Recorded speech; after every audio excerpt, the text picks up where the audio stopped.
Coming up next, a former sheriff's deputy who was facing 13 years in prison for stealing prescription drugs gets a different sentence. The La Mesa man accused of driving the wrong way on a freeway while drunk and killed a young mom faces a judge today. We'll show you what happened in court. Gun violence on the rise against San Diego police officers. Coming up, more on the numbers and what the chief has to say about this alarming trend. This red tide creating bioluminescence. We're going to dive into the newest research on the behavior of that phytoplankton. When you rock the party in 126 different countries, you become the world's most traveled band, San Diego's Liquid Blue.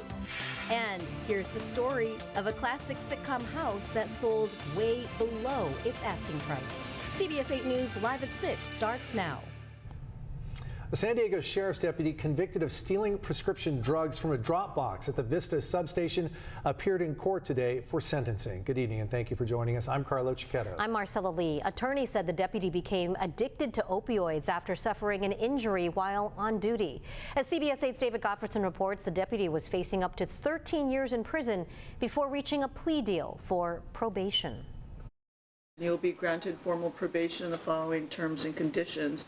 Deputy Sheriff Corey Ritchie pleaded guilty to 1 count of burglary last month and as a result was sentenced to probation Monday in downtown court. I just want to go over some of the conditions, and that is that you not knowingly possess a firearm or ammunition. The 15-year veteran of the San Diego Sheriff's Department is married with children and worked at the downtown jail, according to his defense attorney, Earl Pott. Unfortunately, while on duty, he sustained a severe neck injury caused by an inmate and became addicted to opioid painkillers that were prescribed to him for 2 years.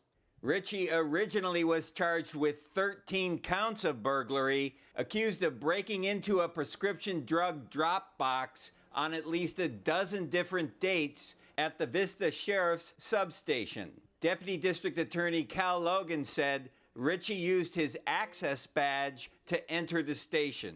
Deputy sheriffs have access badges that can give them access to a variety of the institutions. A lot of them work assignments at a variety of locations.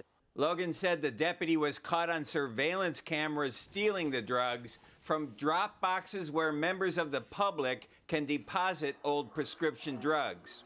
Law enforcement does everything they can to take care of their own, and unfortunately, Mr. Ritchie suffered from an opioid addiction, and it got the better of him. Ritchie is still listed as being on unpaid leave with the Sheriff's Department, but now that he has a felony conviction, he likely will be let go soon. Mr. Ritchie did not buy or sell drugs. He entered and completed a residential drug rehabilitation program. He has submitted to weekly urine tests over the past 8 months without a single positive test. The judge ordered Ritchie to continue his outpatient treatment for opioid addiction. He will be on probation for 2 years up in Riverside County, where he currently lives. At the downtown courthouse, David Gottfredson, CBS 8.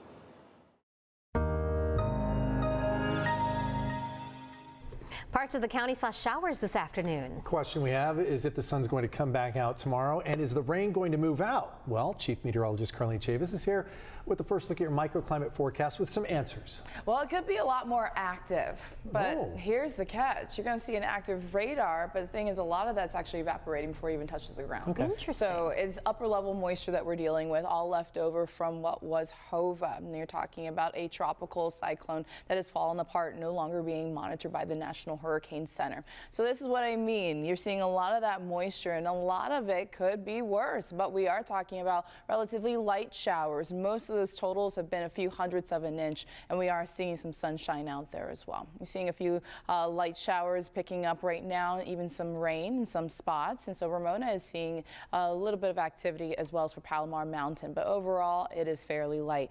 And your chances for tomorrow, 2%.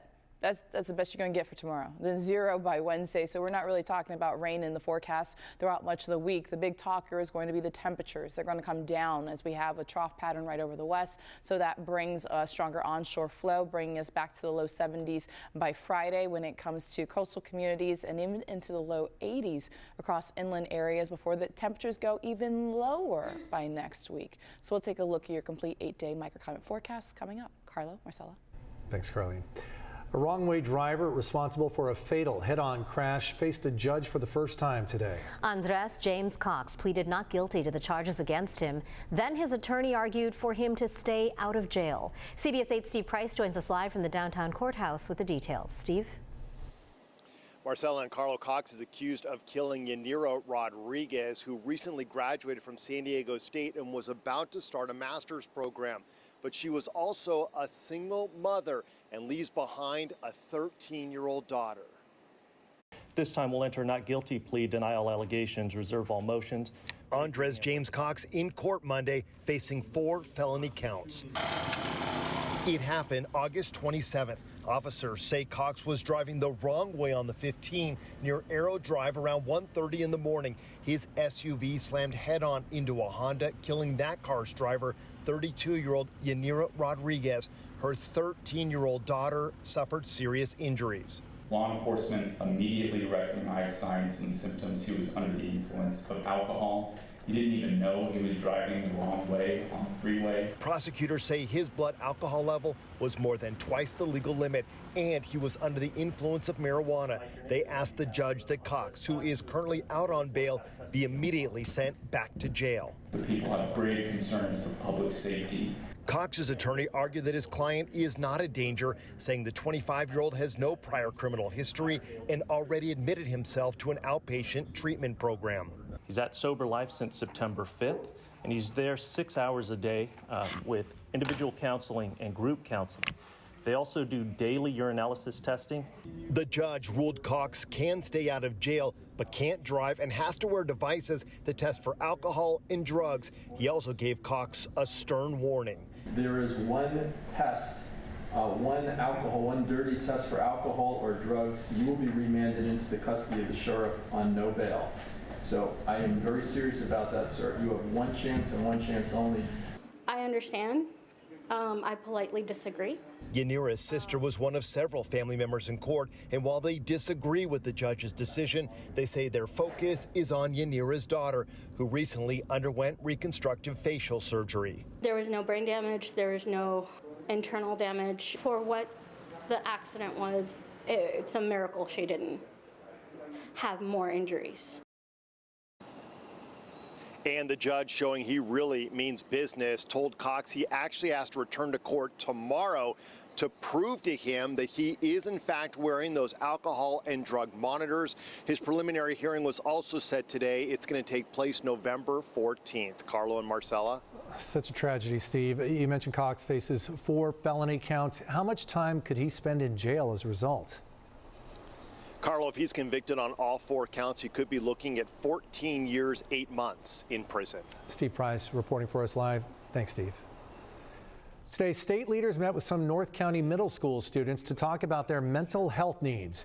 Representative Scott Peters says Bernardo Heights middle school students inspired him to propose the Stand Up Act, which focuses on suicide prevention training for students. President Biden signed the act into law last year. Today, Peters returned to the school to discuss how the program has helped the students with their mental health and what else needs to be done. Home ownership is getting more difficult for people to achieve here in San Diego County as prices continue to rise. Take a look at this. The median price of a single-family home rose to $1,025,000 in August. That is a 3% hike from July and 13.5% hike from this time last year. Attached homes like condos and townhouses are also up, hitting a record $677,000. According to the San Diego Association of Realtors, high interest rates and a low supply of housing are causing the increases. 2 county supervisors proposed a plan today to give working parents here in San Diego more child care options. Supervisors Tara Lawson-Reamer and Nora Vargas call it the Child Care Blueprint. It focuses on building more child care facilities, improving existing facilities, and hiring and training more child care providers. According to the proposal, 77% of parents in the county struggle to find childcare. The Board of Supervisors is expected to vote on the policy tomorrow. The FDA has approved updated COVID-19 boosters to be given alongside flu shots this fall. An advisory committee for the U.S. Centers for Disease Control and Prevention will now go over the safety and effectiveness of the updated vaccine. After their recommendations, the CDC director is expected to sign off on the new Moderna and Pfizer shots. Both manufacturers say testing shows their vaccines are effective against the current dominant strain. CBS 8 is teaming up with the San Diego Blood Bank and Palomar Health to address a shortage of a key blood type. Today, donors gave blood at Palomar Medical Center in Poway. The blood bank's goal is to keep a 7-day supply of all blood types, but right now they have less than a day's supply of O negative. That's the universal blood type. It doesn't trigger an immune response, so it can be given to any recipient, and that's why its supply of O negative is so essential. It is never too late to donate. We will hold another blood drive tomorrow at Palomar Medical Center in Escondido from 9 a.m. until 2 p.m. Still ahead tonight is Netflix giving away free DVDs we verify. Plus, gun threats against San Diego police officers are at a 5-year high. Tonight, we hear from the police chief. And up next, San Diego remembers 9/11, 22 years after the attack that changed America forever.